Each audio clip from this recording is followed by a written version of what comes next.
দর্শক সবাইকে স্বাগত জানাচ্ছি আরআইসিএলসির গণতন্ত্র অনুষ্ঠানে। আজকে সারাদিনে ঘটে যাওয়া ঘটনা এবং আলোচিত ঘটনাগুলো নিয়ে নিয়মিত আমরা আলোচনা করে থাকি এই অনুষ্ঠানে। আপনারা যেমনটি জানেন যে নির্বাচনের ঘটনাটা শুরু হয়েছে সেই অনেক দিন ধরে, এবং অন্তর্বর্তী সরকারের যখন থেকে ঘোষণাপত্র চলে আসলো এবং সেই সাথে বলা হলো যে ফেব্রুয়ারির মাঝামাঝি বা শুরুতেই নির্বাচন হবে এবং ইসির পক্ষ থেকে রোডম্যাপ দেওয়া হলো, তারপর থেকেই আমরা দেখতে পাচ্ছি যে দলগুলোর মধ্যে নির্বাচনের প্রস্তুতি খুব জোরে সোরে চলছে। এবং সেক্ষেত্রে আজকে আমরা আমাদের মাঝে আলোচনার জন্য যে সিনিয়র সাংবাদিক দুজনকে পেয়েছি তাদেরকে স্বাগত জানাচ্ছি এবং আপনাদের সাথে পরিচয় করে দিতে চাই সেই বিষয়ে যাওয়ার আগে। আমাদের সাথে আলোচনার জন্য আজকে উপস্থিত রয়েছেন আমার ঠিক ডান পাশে রয়েছেন সৌরভ হাসান, সিনিয়র সাংবাদিক। আপনাকে স্বাগত জানাচ্ছি এবং শুভেচ্ছা জানাচ্ছি। সেই সাথে আমাদের স্টুডিওতে আলোচনার জন্য আরও রয়েছেন সিনিয়র সাংবাদিক ডক্টর কাজী রওনক হোসেন, আপনাকে পেয়েও আমরা স্বাগত জানাচ্ছি। আশা করছি আলোচনাটা আমরা নির্বাচন কেন্দ্রিকে রাখছি এবং এই নির্বাচনের প্রস্তুতিকে মাথায় রেখে আমাদের আজকের আলোচনার বিষয়বস্তু আমরা নির্ধারণ করেছি নির্বাচনের প্রস্তুতিতে কে এগিয়ে। আজকে প্রথম আলোতে জনাব সাংবাদিক সৌরভ হোসেনের একটি কলাম আসছে, সেটি দিয়ে আমি শুরু করতে চাচ্ছি। উনার কলামের সারসংক্ষেপ যদি আমি বলতে চাই, অনেক বড় একটি লম্বা কলাম, সারসংক্ষেপ করাটা জটিল, বাট যা বুঝলাম সেখানে হচ্ছে আনুপাতিক হারে জামাত ইসলামের যে দাবি, সেই দাবি বিএনপি নেতারা মাথায় রাখছেন কিন্তু মেনে নিচ্ছেন না। এই বিষয়গুলো আলোচনায় আসছে, এটি নিয়ে উনি কথা বলেছেন এবং কিন্তু উনি যেটি উল্লেখ করেছেন যে জায়গায় জায়গায় জেলাভিত্তিক বা স্থানীয় পর্যায়ে যে পোস্টার লাগিয়ে জনসংযোগ করে নির্বাচনের প্রস্তুতিকে জানান দেয়া বা শোডাউন করার জায়গায় জামাত কিছুটা এগিয়ে।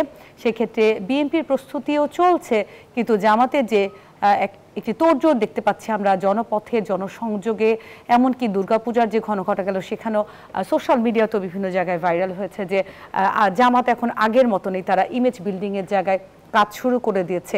এই সবগুলো বিষয় নিয়ে আলোচনা করব। শুরুতে আমি যেতে চাই সৌরভ হাসান, আপনার কলাম দিয়ে শুরু করতে চাই। আজকে যেহেতু এই লেখাটি আসলো এবং অনেকগুলো বিষয় আসলে এখানে উঠে এসেছে, যে প্রসঙ্গটি আপনার লেখার মধ্যে উঠে এসেছে যে প্রচারের জায়গায় জামাত অনেকটাই এগিয়ে, সেক্ষেত্রে বিএনপিকে আপনি পিছিয়ে রেখেছেন, কেন সেটা? ধন্যবাদ এবং রওনক হোসেন ভাইকে শুভেচ্ছা। শুধু প্রচার না, প্রচার প্রস্তুতি, সাংগঠনিক শক্তি, কর্মীদের নিয়োগ করার ক্ষেত্রে জামাত যতটা পরিকল্পিতভাবে এগোচ্ছে অন্য কোনো দল এগোতে পারেনি। আর আমার লেখাটা যে শুধু জামাত এগিয়ে বিএনপি পিছিয়ে এরকম না, বিষয়টা বলছে যে জামাত একটি কৌশল নিয়েছে। একটা হচ্ছে তারা রাজপথে আছে পিআরের দাবিতে, এবং বিএনপি পিআরের বিরোধিতা করছে। বিএনপির নেতারা এটা নিয়ে ব্যস্ত যে পিআর হলে তো নির্বাচন অনিশ্চিত হবে, ফেব্রুয়ারিতে নির্বাচন সম্ভব না, এই সংবিধানের অধীনেও এই পিআর পদ্ধতিতে নির্বাচন সম্ভব না, কারণ সেখানে আছে নির্দিষ্ট আসনে নির্দিষ্ট ব্যক্তিকে ভোট দেওয়ার বিষয় বর্তমান পদ্ধতিতে। আর পিআরে তো কোনো প্রার্থী থাকবে না, মানে ব্যক্তি থাকবে না, আসন ভিত্তিক। সুতরাং বলছে যে বিএনপি জামাত ইসলাম এমন কৌশল নিয়েছে বিএনপি নেতারা যাতে এই পিআর নিয়ে ব্যস্ত থাকে, যে পিআরের কি ভুল ত্রুটি, পিআরের কি দুর্বলতা, পিআর কেন সম্ভব নয়, এবং বিএনপি নেতাদের সাম্প্রতিক বক্তৃতা বিবৃতিতে এটাই কিন্তু প্রাধান্য পাচ্ছে। কিন্তু জামাত এটা কেন মনে হলো যে বিএনপিকে পিআর নিয়ে ব্যস্ত রাখার চেষ্টা করছে এবং এটা একটা কৌশল মনে হচ্ছে? এ কারণে যে জামাত ইসলামী এটাও কিন্তু বলেনি যে পিআর পদ্ধতি যদি গ্রহণ না করা হয় আমরা নির্বাচন করবো না, এটা কিন্তু বলে না। এটা তাদের রাজনৈতিক এজেন্ডা, রাজনৈতিক দাবি। এখন বিএনপির ভয় যে এই পিআর নিয়ে করতে করতে যদি নির্বাচনটাই অনিশ্চিত হয়ে না পড়ে, এবং তার তো এই ঝুঁকি তো আছেই। যে এর পাশাপাশি যে বিষয়টি, যারা নির্বাচন ফেব্রুয়ারিতে হতেই হবে এবং আমরা ফেব্রুয়ারিতেই নির্বাচন চাই, বিএনপি সহ যেসব দলগুলো বলছে, তাদের প্রস্তুতির যথেষ্ট ঘাটতি আছে। জামাত ইসলাম ইতিমধ্যে তাদের প্রায় সব আসনে সম্ভাব্য প্রার্থীদের নাম ঘোষণা করেছে, এবং আপনি বললেন পোস্টার, ব্যানার ইত্যাদি যে কোনো জায়গায় সম্ভাব্য প্রার্থীরা সময় করে নির্বাচনী এলাকায় যাচ্ছে, জনসংযোগ করছেন, ছোট পরিসরে সভা করছেন। এখন বিএনপির সমস্যা কি? বিশেষ করে বিএনপির, অন্য দলের তো এই সমস্যা নেই, তাদের নির্বাচনী আসনে সবগুলোতে না হলেও অনেকগুলোতে প্রতিদ্বন্দ্বী প্রার্থী আছে। মানে 1 2 2 3 আপনি 4 উদাহরণ 5 দিয়েও এখানে দেখিয়েছেন, আমি দেখেছি হ্যাঁ, অনেক বিস্তারিতই হ্যাঁ, আপনি আলোচনা এখন করেছেন। আর এটা যদি এই সমস্যার যদি সমাধান না করা যায়, অর্থাৎ কে মনোনয়ন পাবে, এবং এই যে নির্বাচনের আগে এখন যে বিএনপির মধ্যে অভ্যন্তরীণ কোন্দল সংঘাত, এরও পিছনে যে নির্বাচনী মনোনয়নটা কে পাবে, বিএনপি যদি এটি কিন্তু নিষ্পত্তি করতে বিএনপির পারে। রাজনৈতিক যে পদক্ষেপগুলো আমরা দেখেছি বিগত বেশ কয়েকদিন ধরে যতগুলো সহিংসতার ঘটনা ঘটেছে, খুব তড়িৎ গতিতে কিন্তু তারা অ্যাকশন নিয়েছেন, মানে দল থেকে বাদ দেয়া, তার ব্যাকগ্রাউন্ড চেক করা, মানে এই কাজগুলো কিন্তু প্রতিনিয়ত বিএনপি করে যাচ্ছে। অ্যাকশন নেওয়া আর সংঘাত থামানো দুটো তো আলাদা। অ্যাকশন নিয়েছে তারা, ধরেন এই যে 7,000 নেতাকর্মী নিশ্চুপ হয়ে গেল বা তাদেরকে বহিষ্কার করা হলো, কাউকে বহিষ্কার করেছে, কারো স্থগিত করেছে, কাউকে তিরস্কার করেছে, কিন্তু এরপর যে এর যে ধারাবাহিকভাবে চলছে, যেমন এখানে যে থামতো, অর্থাৎ যেসব নেতাকর্মীর বিরুদ্ধে ব্যবস্থা। একটা আপনি অনেক সিনিয়র সাংবাদিক, আপনার কাছে আমি আসলে জানতেই চাই যে বিএনপি তো আসলে অনেক পুরনো দল এবং অনেক বড় দল এবং অনেক জনপ্রিয় দলও বটে, সেক্ষেত্রে তাদের নেতাকর্মীর সংখ্যাও তো বেশি। তাহলে আমরা যদি ধরে নেই যে অভ্যন্তরীণ কোন দল বিএনপির বেশি, এই কথাটি যদি বলি, এটা অন্যান্য দল তো বিএনপির মতো বড় নয় এখন বর্তমানে, তাহলে তাদের মধ্যে তো কোন দল হবেই, এটা কি স্বাভাবিক নয়? যে কোনো গণতান্ত্রিক দল গণতান্ত্রিকভাবে পরিচালিত হতে হবে, গণতান্ত্রিকভাবে নেতৃত্ব নির্বাচিত হতে হবে, তাহলেই বলা যাবে যে এই বিশাল দল, জনপ্রিয় দলকে এগিয়ে নিতে হবে। বড় দল যেমন তার দায়িত্ব, নেতৃত্বের দায়িত্বও বড়, না হলে স্কাইপে তো বিএনপির ভারপ্রাপ্ত চেয়ারম্যানকে প্রতিদিনই বক্তৃতা দিতে হয়, নির্দেশনা দিতে হয়। সুতরাং আমরা বড় দল ছোট দল না। আর এই যে যুক্তি আপনি দিচ্ছেন এবং বিএনপি নেতারাও দেন, আওয়ামী লীগ ক্ষমতায় থাকতে কিন্তু একই যুক্তি দিতেন। তারাও বলতেন যে এত বিশাল দল, এর মধ্যে বিচ্ছিন্ন দুই চারটি ঘটনা ঘটলে, আপনি যদি ওই অর্থে দেখেন বিএনপির হাজার হাজার লাখ লাখ নেতা। এই প্রসঙ্গে আমি ডক্টর রহমান হোসেন আপনার কাছেও আসতে চাচ্ছি, আপনিও কি একই জিনিস মনে করেন যে বিএনপি নির্বাচনের প্রস্তুতিতে কিছুটা পিছিয়ে এবং জামাত অনেকখানি এগিয়ে গেছে? আমি এটা মনে করি না, যদিও আপাত দৃষ্টিতে মনে হচ্ছে যে জামাত এগিয়ে। তার মূল কারণ হলো যে পিআর পদ্ধতি নিয়ে তারা যেটা করছে, আর পিআরের অ্যাব্রিভিয়েশন আমার কাছে কিন্তু একটু ভিন্ন। সেটা হলো পেছনের রাস্তা দিয়ে, পিআর হচ্ছে পেছনের রাস্তা, পেছন রাস্তা, হ্যাঁ, পেছনের রাস্তা দিয়ে ক্ষমতা দখল। ব্যাপারটা খুবই ইন্টারেস্টিং মনে হচ্ছে, কেমন ব্যাখ্যাটা যদি বলতেন? খুবই সহজ, যে আমার লোকবল নাই, আমার জনপ্রিয়তা নাই, কিন্তু পিআর পদ্ধতির সুবাদে আমি এমপি হয়ে গেলাম বা ক্ষমতা পেয়ে গেলাম। আসলে যেটা উন্নত বিশ্বে সম্ভব সেটা কিন্তু আমাদের এখানে সম্ভব না, এবং আমাদের এক্সিস্টিং যেই ল বা যেই সংবিধান তাতেও সম্ভব না। এই ক্ষেত্রে যে জিনিসটা আমি বলবো, জামাত যেই ট্রিক্সটা নিয়েছে বা যে স্ট্র্যাটেজিটা নিয়েছে, সেটা হচ্ছে যে ওদেরকে এনগেজ রাখি। আপনি দেখবেন যে খেলাতেও ওই একটা গ্রুপ প্লেয়ারদেরকে এনগেজ রাখে, আর স্ট্রাইকার কিন্তু চট করে এসে গোল দিয়ে দেয়। কিন্তু এখানে এটা এতটা সহজ হবে না। তারা বিএনপিকে এনগেজ রাখার চেষ্টা করছে, ডেফিনেটলি। তারা অত্যন্ত সুসংহত এবং ক্যাডার ভিত্তিক একটা দল। বিএনপির সমস্যা হলো যে বিএনপির সব নেতাকর্মী কিন্তু হাইকমান্ডের নির্দেশ মানে না বা মানছেন না, কিন্তু জামাতের আপনি একটা কর্মীকে পাবেন না যে হাইকমান্ডের নির্দেশের বাইরে এক চুলও গিয়েছে। তো এখানে একটা বিরাট গ্যাপ থাকছে। আর আরেকটা ব্যাপার আমি আপনাকে বলি, যে আসলে যত কথাই বলেন না কেন, মানে ওদের হলো প্রিম্যাচিউর অ্যাম্বিশন। জামাতের প্রিম্যাচিউর অ্যাম্বিশনটা হচ্ছে যে আমরা ক্ষমতায় যাব।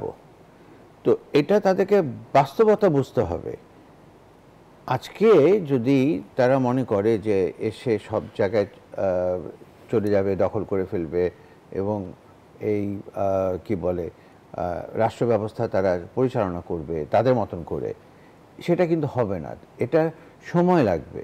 কেন হবে না সেটা আমরা তো দেখছি, যেমন ধরেন জাকসু নির্বাচন একটা বড় উদাহরণ। তার আগে থেকেই তারা দল গোছানো শুরু করেছেন এবং তাদের যে ইমেজের যে ক্রাইসিসের জায়গায়, ইমেজ বিল্ডিং এর জায়গায় তারা পদক্ষেপ নিচ্ছে এবং প্রতিনিয়ত, যেমন এই যে আমরা আজকে পেপারের মধ্যে দেখছি বিভিন্ন জায়গায় মাওলানা ফজলুল করিম উনি বক্তব্য দিয়েছেন, তারপর হচ্ছে উনার পক্ষ থেকে এখন নারীদেরকে ইনভলভ করে কিভাবে তাদের কল্যাণে কাজ করা যায়, জামাত তো এই ধরনের শোডাউনও করছেন। না না, শোডাউন করছে, কিন্তু মুশকিলটা হলো যে তাদের এই শোডাউনটাকে মানুষ কতটা বিশ্বাস করে। কারণ নারীর প্রতি মানে জামাতের, আমি আপনাকে বলি, জামাতের দুজন মন্ত্রী ছিল বিএনপি আমলে। এই দুজন মন্ত্রীর বিরুদ্ধে কোনো রকম দুর্নীতির কোনো মানে বিন্দু মাত্র কোনো অভিযোগ ছিল না। 5টার ভেতরে তাদের টেবিলের সমস্ত ফাইল ক্লিয়ার হয়ে যেত। মানে তারা ওই যেটা বললাম যে ক্যাডার ভিত্তিক দল, এটা তো তাদের এটা সব কিছু ছিল। কিন্তু তাদের দুটো সমস্যা, একটা হলো যে নারীদের প্রতি তাদের যেই দৃষ্টিভঙ্গি, এই দৃষ্টিভঙ্গিটা অনেক পুরনো। আপনি এখন যেটা বলছেন যে তারা ইমেজ বিল্ডিংয়ের চেষ্টা করছে, they are trying to mix up with the female voters, হ্যাঁ, কিন্তু এইভাবে তো আসলে হবে না। তাদেরকে কতটুকু বিশ্বাস করবে এটাও একটা ব্যাপার আছে। আমি খুব ক্লিয়ারলি বলতে চাই যে এইভাবে কিন্তু আপনি দেখবেন যে জাকসু পেয়েছেন। আমি আপনাদেরকে অ্যাডভান্স বলে দিচ্ছি, রাকসু এবং চাকসু সেটাও তারাই পাবে, কারণ তারা সেভাবে কাজ করেছে, দে হ্যাভ পেনিট্রেটেড। এখন এই ইউনিভার্সিটি 10,000, 20,000, 8,000 স্টুডেন্ট বা ভোটার আর ন্যাশনাল ইলেকশনের কোটি vote, it's not the same thing, it's very different. কেন সেটা মনে হচ্ছে? অনেকে তো মনে করছে যে এটাই অনেক, এবং আমরা যা দেখেছি গত মাসেও যখন ডাকসু নির্বাচন হলো এবং জাকসু নির্বাচনটি হলো, অনেক অভিযোগও এসেছে এবং আমাদের চ্যানেলের একটি অনুসন্ধানী রিপোর্টও গেছে, যেখানে হচ্ছে অনেকের কথা প্রমাণ পাওয়া গেছে, নীলক্ষেত থেকে ব্যালট প্রিন্ট করা হয়েছে। এতগুলো অভিযোগের পরেও কিন্তু আলোচনা সমালোচনা হয়েছে এবং বলা হচ্ছে যে জামাত জনপ্রিয়তার ক্ষেত্রে এগিয়ে গেছে। জনপ্রিয়তার ক্ষেত্রে এগিয়ে যায় নাই, তারা স্ট্র্যাটেজিক্যালি এগিয়ে গেছে। জনপ্রিয়তাটা ইজ সামথিং ডিফারেন্ট। ওটা যদি আপনি একসাথে মিক্স করেন, এটা কাজ করবে না। আমি যেটা বলবো, দেখেন যে জামাত যেটা করেছে, বিএনপি বসে থেকেছে, তারা মানে ওই ছুটে ফোটা চাঁদাবাজি, ওই 10 টাকা 5 টাকা চাঁদাবাজি নিয়ে তারা ব্যস্ত হয়ে পড়েছিল। কিন্তু জামাত সেখানে একেবারেই ভিন্নভাবে গেছে। তারা কি করেছে, তারা এটা কিন্তু একেবারে মানে সত্যি কথা, তারা 19টা গরু জবাই করে 5 কেজি করে মাংস হলে হলে ছাত্রদের দিয়েছে, ছাত্রছাত্রীদের দিয়েছে। তারা 100টা বেড দিয়েছে, যেটা ইতিহাসে কখনো ছিল না, সেটা দিয়েছে। এটা কোনো খারাপ কিছু না, তারা দিয়েছে, ভালো।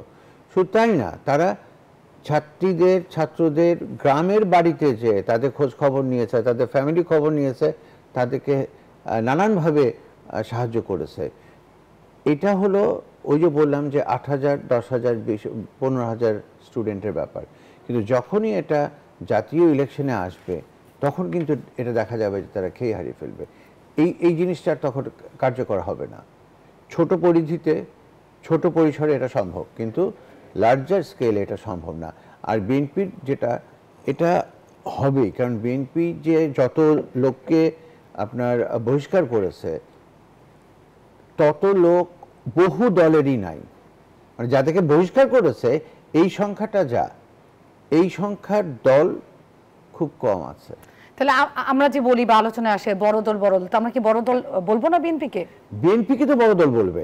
আমি বলছি যে বিএনপি যতজনকে বহিষ্কার করেছে সেটার সংখ্যা যেটা 2,000, 3,000, এরকম বহু আপনার দল আছে যাদের টোটাল মানে সাপোর্ট বা টোটাল পপুলেশন যদি ধরেন আপনি, সেটা এই সংখ্যার অনেক দূরে, এত কাছে না।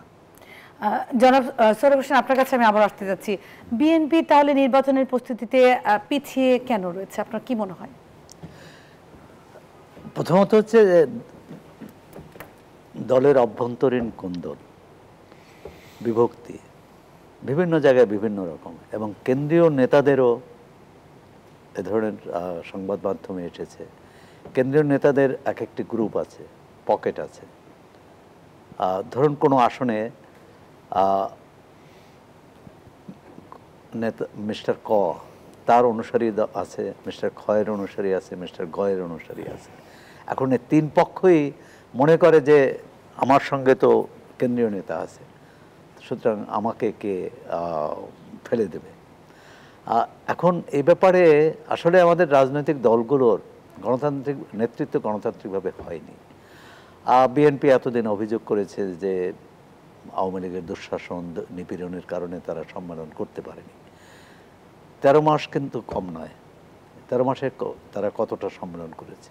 কিছু করেছে, এবং করার পরেও নির্বাচনের মানে কাউন্সিলরদের ভোটের মাধ্যমে নেতৃত্ব নির্বাচন হয়েছে খুবই কম। কোথাও হয়তো সভাপতি, সাধারণ সম্পাদক নির্বাচিত হয়েছে, বাকি কমিটি, পূর্ণাঙ্গ কমিটি হয়নি। সুতরাং এই দুর্বলতাগুলোকে কাটানো উচিত। বড় দল বলে বড়, তার সমস্যাও বেশি, এটা তো ঠিকই, কিন্তু সেই সমস্যার সমাধানও করতে হবে, না হলে বড় দলের যে সুবিধা সেটা কিন্তু তারা পাবে না। এখন ধরুন কোনো একটি নির্বাচন, আর এখন বর্তমান যে পরিস্থিতি, আপনি কি মনে করেন না যে বিএনপির প্রতি, যেহেতু এটা পুরনো দল, তারা সরকারেও থেকেছেন কয়েক দফায়, তো সেখানে তাদের প্রতি জনগণের একটা চাহিদা বা আশা আকাঙ্ক্ষার জায়গা রয়েছে? প্রথমেই আমাদের আলোচনার ভিত্তিটা বোধহয় একটু দূরে সরে যাচ্ছে, বা লেখার যে মূল পয়েন্ট ছিল কোন দল জনপ্রিয় কোন দল জনপ্রিয় নয় সেটা কিন্তু নির্বাচনের প্রস্তুতিতে, নির্বাচনের প্রস্তুতিতে। এখন আপনি যে কোনো আসনে যান, আর সেখানে সাধারণ ভোটারদের সাথে কথা বলুন যে জামাতের কজন নেতা আসছেন, বিএনপির কজন নেতা আসছেন, তাহলেই আপনি স্পষ্ট চিত্র পাবেন। সুতরাং সেখানেই বলা হয়েছে যে বিএনপি প্রস্তুতিতে পিছিয়ে আছে। আরেকটি দল, বড় দলের এক ধরনের অহংকার থাকে যে আমাকে ছাড়া কাকে ভোট দেবে, এবং এও তো ঠিক যে বিএনপির প্রতিটি আসনেই তার একাধিক যোগ্য নেতা আছে, অন্য অনেক দলের খুবই দুর্বল প্রার্থী আছে। আর সুতরাং সেখানেও বিএনপি হয়তো ভাবছে যে তাদের খুব প্রস্তুতির প্রয়োজন নেই, কিন্তু যেটা দরকার দলীয় শৃঙ্খলা, সেটা খুবই জরুরি। সেটা নেতাদের জন্য যেমন প্রযোজ্য, কর্মীদের জন্য। যেমন আজকে জামাতের নির্বাচনী প্রস্তুতি শেষে গোলাম পরোয়ার, যে উনি হচ্ছেন জামাত ইসলামের সেক্রেটারি, উনি বলেছেন যে 300 আসনের প্রস্তুতি আমাদের সম্পূর্ণ হয়ে গেছে, এখন নির্বাচনের মাঠে নেমে পূর্ণ শক্তিতে কাজ করতে হবে। তো সেক্ষেত্রে আসলে আপনি আপনার লেখার সাথে আমি তার বক্তব্যের তো মিল পাচ্ছি। যেমন ওনারা বলছেন যে এখন মাঠে নেমে কাজ করবেন, কারণ তাদের আসন বন্টন নিয়ে কোনো ঝামেলা নেই, তারা ইতোমধ্যে 300 আসনের তাদের যে সিলেকশন সেটা তারা করে ফেলেছে। বিএনপি যে পিছিয়ে আছে তার আরেকটি উদাহরণ হচ্ছে জামাত ইসলামের নারী দল বা বাহিনী বা নারী কর্মীরা, তারা কাজ করা শুরু করছে বেশ কয়েক মাস আগে। আর বিএনপি সিদ্ধান্ত নিয়েছে সম্প্রতি, এবং তারা 14ই অক্টোবর থেকে এই কর্মসূচি শুরু করবে। তাহলে দেখেন বাস্তবে আমার এই অনুষ্ঠানে আমরা আলোচনার জন্য বিভিন্ন সময় বিভিন্ন বিষয় নিয়ে এসেছি। সেখানে জামাতে, আমি যখন ডাকসু নির্বাচনটা হয় তাদের মনোভাব বোঝার জন্য প্রশ্নটা ছিল, এবং তারা বলেছে যে নারী হলগুলোতে তাদের কোনো প্রতিনিধি নাই। এখানে ঘোষণা দিয়ে বলেছিলেন ডাকসুর ভিপি প্রার্থী যিনি ছিলেন, এবং কিন্তু তাদের কর্মী বাহিনীতে অনেক নারী রয়েছেন, কিন্তু নেতৃত্বের জায়গায় তাদের পজিশন বা পোস্ট পজিশনে তাদের নেই। রাজনৈতিক বিতর্কের বিষয়। হ্যাঁ, এই কৌশলটাকে আপনি কিভাবে দেখছেন? না, সেটা হচ্ছে যে আমরা তো জামাতে ইসলামের নীতি আদর্শ নিয়ে কথা বলবোই, তর্ক করব, সমালোচনা করব, কিন্তু তারা যে ক্ষেত্রে এগিয়ে আছে সেটা অস্বীকার করলে কিন্তু তার যে প্রতিপক্ষ তারাই হেরে যাবেন, তাদেরই সেটা দুর্বলতা প্রকাশিত হবে, যেটা জাকসুতে কিছুটা হয়েছে। রনক ভাই বলেছেন যে জাকসু আর জাতীয় নির্বাচন এক নয়, আমি স্বীকার করি, কিন্তু এই নির্বাচন কিন্তু জামাতকে উজ্জীবিত করেছে, এটা তো স্বীকার করতে হবে। এটি খুবই আলোচনার বিষয়বস্তু হয়েছে, এবং সারা দেশে এটি নিয়ে আলোচনা হয়েছে, এবং সবার জন্য একটা অবাক করার বিষয় ছিল। কেন অবাক করা? কারণ অনেকগুলো পজিশনের মধ্যে, এবং দেখুন এই নির্বাচনের পরও জাতীয়তাবাদী দল, ছাত্র দলের পক্ষ থেকে কিছু অভিযোগ করেছে, কিন্তু এর বাইরে সারা দেশে আমি জানি না যে ছাত্র দলের কার্যক্রম অব্যাহত আছে কি নেই, কিন্তু অন্তত সংবাদ মাধ্যমে দেখছি না, এক ধরনের নিষ্ক্রিয়তা বা তাদের নির্লিপ্ততা কাজ করছে ছাত্র দলের নেতাকর্মীদের মধ্যে, যেটা ভবিষ্যতে তাদের মূল দলকেও বিপদে ফেলতে পারে। যেমন খুলনায় যে অনুষ্ঠানটি জামাত আয়োজন করেছে তার স্লোগানটি ছিল সম্প্রীতির টানে শিকড়ের পানে। এই যে তারা সম্প্রীতির কথা বলছে এবং সব দলের সাথে একসাথে কাজ করা, অবশ্যই তারা নির্বাচনকে সামনে রেখে জনসংযোগ বাড়ানোর জন্যই হয়তো এই ধরনের শিরোনাম বা স্লোগান তারা ব্যবহার করছে। এবং জামাতের যে স্ট্র্যাটেজি বা কৌশল নিয়ে আমরা আলোচনা করছিলাম তার মূলে আরেকটু যেতে চাই একটা বিরতির পর। আমার একটা বিরতি নেওয়ার সময় হয়েছে। দর্শক, আপনারা দেখছেন RSLC জনতন্ত্র গণতন্ত্র। আমরা নির্বাচনের প্রস্তুতি নিয়ে আলোচনা করছিলাম, বিরতির পর এসে আলোচনা বাড়াচ্ছি। যারা বিরতির পর আপনাদের সবাইকে আবারও স্বাগত জানাচ্ছি। আপনারা দেখছেন RSLC জনতন্ত্র গণতন্ত্র। এই পর্যায়ে আমি ডক্টর রওনক হোসেন আপনাকে দিয়ে শুরু করতে চাচ্ছি। আমরা আলোচনা করছিলাম যে এই যে নির্বাচনের প্রস্তুতি নেওয়ার ক্ষেত্রে এবং নির্বাচনের মাঠ গোছানোর ক্ষেত্রে যে আমাদের কৌশলগত যে আচরণ, সেই আচরণটা নিয়ে আর তারা কি বিএনপিকে ব্যস্ত রাখার চেষ্টা করছে, যেমনটি সোহরাব হাসানের কলামে উঠে এসেছে যে বিএনপি আসলে পিআর বা অন্যান্য ইস্যুতে ব্যস্ত আছে এবং এদিকে জামাত তার দল গোছানোর কাজ বা নির্বাচনের প্রস্তুতি শুরু করে দিয়েছে। বিষয়টা কেমন? জামাতে তো দল গঠনের কাজের কোনো ব্যাপার নাই, দল গঠন তাদের অনেক আগে থেকেই হয়ে আছে। দল গোছানো সেটাও দরকার নাই, কারণ হচ্ছে ওটা রেজিমেন্টেড ফোর্স, একটা ক্যাডার ভিত্তিক একটা দল।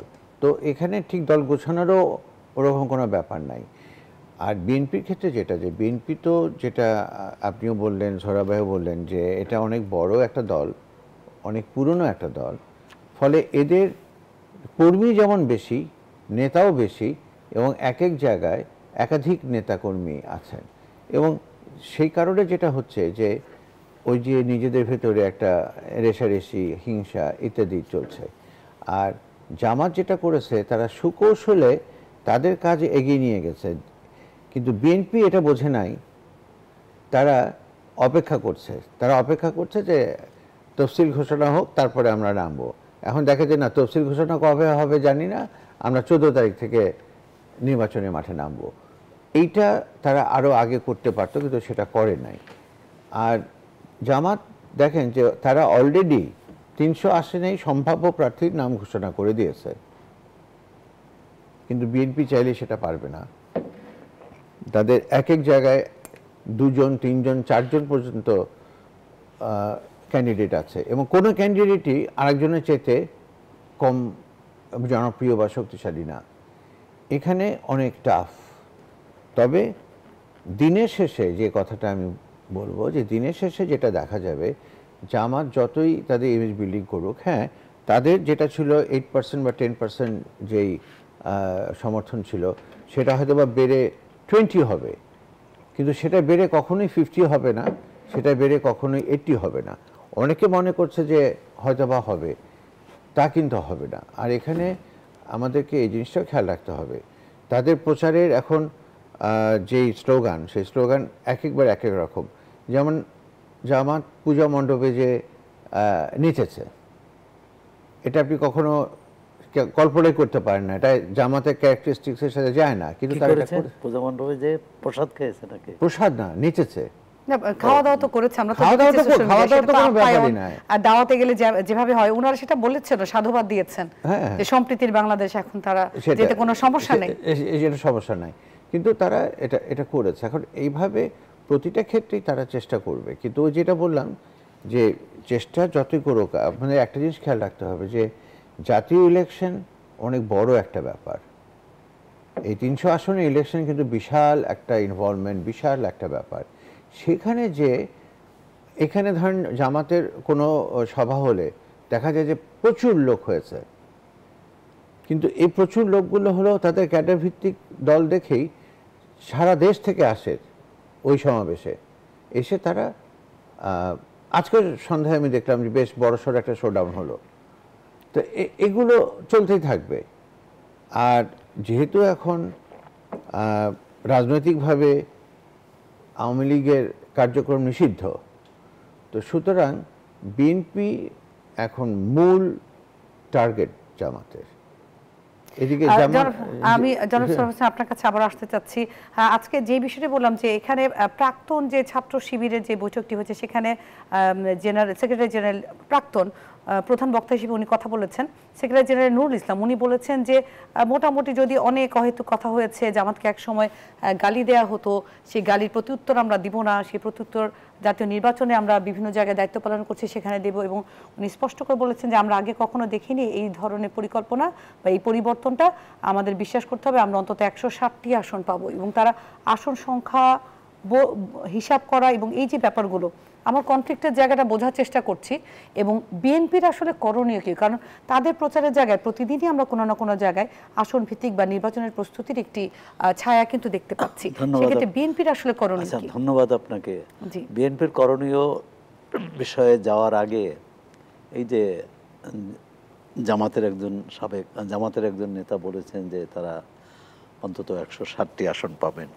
এর আগে আপনি দেখেছেন এনসিপি নেতারা বলেছেন যে তারাও সংখ্যাগরিষ্ঠ আসন পাবেন, তারা সরকার গঠন করবেন। এখন যারা নির্বাচনে প্রতিদ্বন্দ্বিতা করেন তারা তো মনে করেন তারাই জয়ী হবেন। এখন সব দল যদি জয়ী হয় তাহলে তো সংসদের আসন সংখ্যা 1000-এর উপরে নিয়ে যেতে হবে।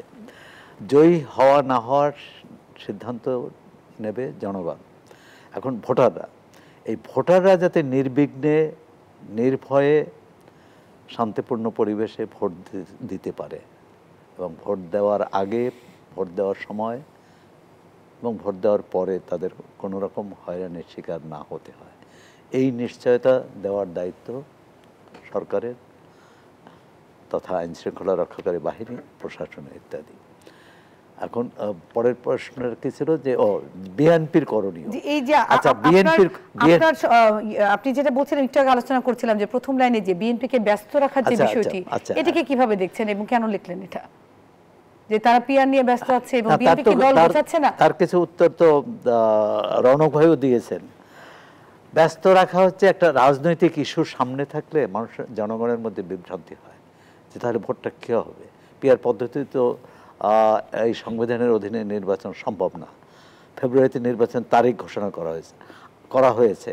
আর যদি সরকার, সব রাজনৈতিক দল, বিশেষ করে সব রাজনৈতিক দল মিলে সিদ্ধান্তও নেয় যে পিআর পদ্ধতি দিয়ে নির্বাচন আমরা করব ভবিষ্যতে, এই ঐকমত্য কমিশনের জুলাই দলিলেও যদি সেটা থাকে, তাহলে ফেব্রুয়ারিতে নির্বাচন সম্ভব নয়। সুতরাং বিএনপির বড় উদ্বেগ যে পিআর পদ্ধতির কথা এনে নির্বাচনকে অনিশ্চিত করা, এই অনিশ্চয়তা করতে চায় না। এটা জনগণকে সচেতন করা বা জনগণকে জানানো, এটা তো বিএনপি করেছে এবং তারা অক্টোবরে সভা সমাবেশও করবে। একই সঙ্গে বিএনপি কিন্তু প্রস্তুতি নিচ্ছে না তা না, তারা এই অক্টোবরের মধ্যেই গ্রিন সিগন্যাল দেবে, যে গ্রিন সিগন্যাল মানে যে কারা কারা মনোনয়ন পেতে পারেন এবং সব দলগুলো সব আসনে না হলেও তারা অন্তত অর্ধেক আসনে করবে। দ্বিতীয় হচ্ছে তারাও জামাত ইসলামী ঘোষণা দিয়েছে যে তারা 100 আসন সহযোগীদের জন্য ছেড়ে দেবে। বিএনপিও কত আসন ছেড়ে দেবে আসনের সংখ্যা না জানলেও তারাও একটা উল্লেখযোগ্য আসন সহযোগীদের জন্য ছেড়ে দেবে এবং ইতিমধ্যে অনেক জায়গায় এই বার্তা দেওয়াও হয়েছে। এখন সেটা কতটা সামাল দিতে পারবে? রৌনক ভাই যেমন বলছিলেন জামাতের কোনো কর্মী বা নেতা বিরোধিতা করবে না জামাত কোনো সিদ্ধান্ত নেবে বা প্রতিবাদ করবে না, কিন্তু বিএনপির মধ্যেই প্রতিবাদ আসা স্বাভাবিক। কারণ এক হচ্ছে দীর্ঘদিন তারা জেল জুলুম অত্যাচারের শিকার হয়েছেন।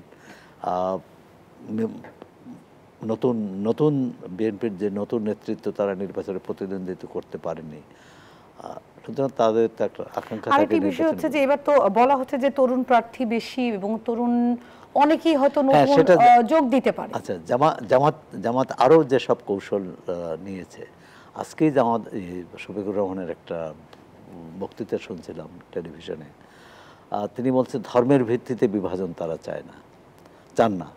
তা এটি তো খুবই সাহসী কথা, সাহসী বক্তব্য জামাত ইসলামের পক্ষ থেকে, কারণ তারা ধর্মভিত্তিক রাজনীতি করে এবং এই কারণেই অন্য ধর্মের মানুষের সংখ্যা, যে তারা ক্ষমতায় আসলে তাদের নিরাপত্তা। আরেকটি বিষয় মাথায় আসলো আপনার এই প্রসঙ্গে, আপনার কি মনে হয় না যে এই বক্তব্যগুলো খুব সাংঘর্ষিক, জনগণের যে সিদ্ধান্ত নেওয়ার যে জায়গাগুলো এগুলো খুবই সাংঘর্ষিক মনে হয় না? ডক্টর শফিকুর রহমান উনি এক জায়গায় বললেন যে ধর্মভিত্তিক এই যে বিভাজন তারা চান না, কিন্তু তারা রাজনীতি করেন ধর্মভিত্তিক, তাদের কিছু নীতি রয়েছে। এখন এগুলো এই তো জায়গাগুলো তো সাংঘর্ষিক, এগুলো তো তাত্ত্বিক বিষয় তা বলা, কিন্তু জনগণ সাধারণ মানুষ কিন্তু সাধারণ মানুষকে আশ্বস্ত করার জন্য এটি কিন্তু যেটি রনক হাসান বললেন যে এখানে ছাঁচে ঠিক আছে, কিন্তু তাদের কৌশল এক ধরনের আর নীতি এক জায়গায়, এই দুইয়ের মধ্যে একটা বিভাজন বা একটা সাংঘর্ষিক অবস্থান রয়েছে না জামাতের। জামাত ইসলামের আরেকটি বৈশিষ্ট্য হচ্ছে তারা কিন্তু নিজেকে অনেকবার বদল করেছে, মানে সেটা আপনি সবসময় নেতিবাচকভাবে দেখা যাবে না। তারা এখন কিন্তু কোরআন সুন্নাহ ভিত্তিক বা ধর্মভিত্তিক শাসনতন্ত্রের কথা বলে না, শাসন ব্যবস্থার কথা বলে না, তারা এখন বলে ন্যায়ভিত্তিক শাসন, সমতা ভিত্তিক শাসন এবং সৎ লোকের শাসন। আর জামাত ইসলামের রাজনীতি আমি পছন্দ করি না করি, কিন্তু তাদের ভালো ভালো দিকগুলো বলা উচিত।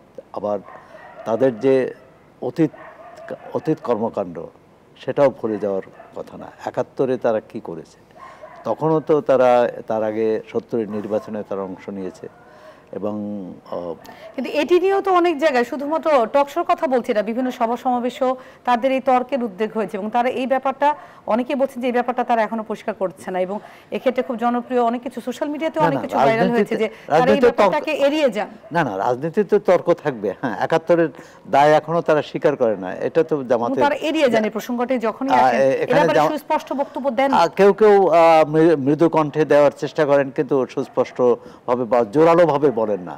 অনেকে তো ভাবছিলেন যে জামাত ইসলামের কি বলে এই ডাকসু নির্বাচনের পর তারা আনুষ্ঠানিকভাবে ৭১-এর জন্য দুঃখ প্রকাশ করবে বা ক্ষমা চাইবেন জনগণের আস্থা পাওয়ার জন্য।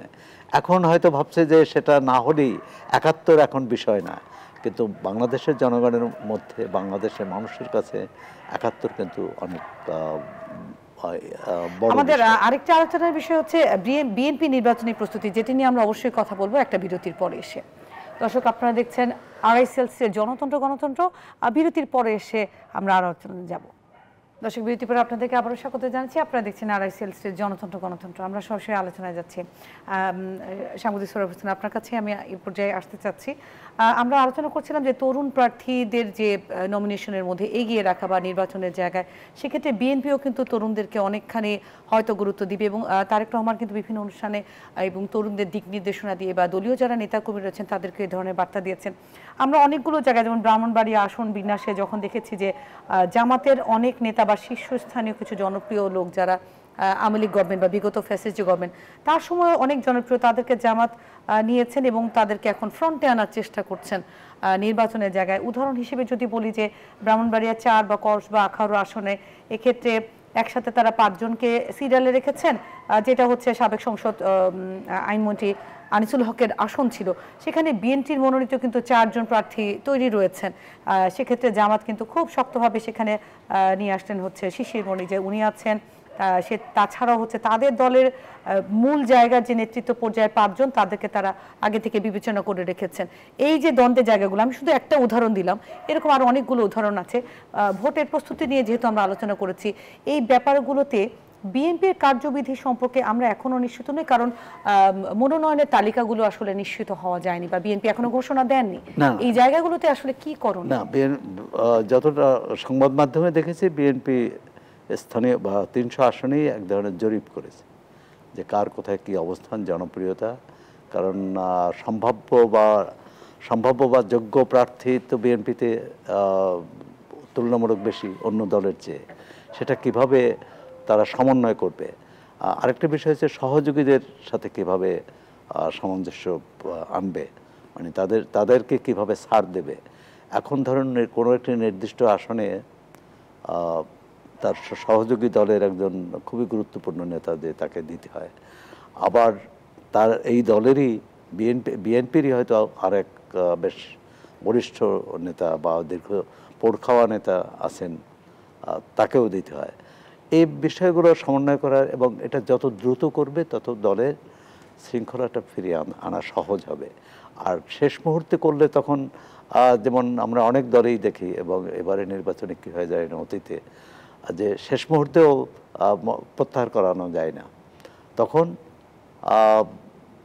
ওই বিদ্রোহী প্রার্থী হিসাবেই করে, এবং তারপর বিদ্রোহী প্রার্থীকে কি করে যে তাকে সাময়িক বহিষ্কার করা হলো এবং নির্বাচনের পর, এবং এই বহিষ্কৃত অনেক প্রার্থী কিন্তু আওয়ামী লীগ বিএনপি দুই দলেই জয়ী হয়েও এসেছে।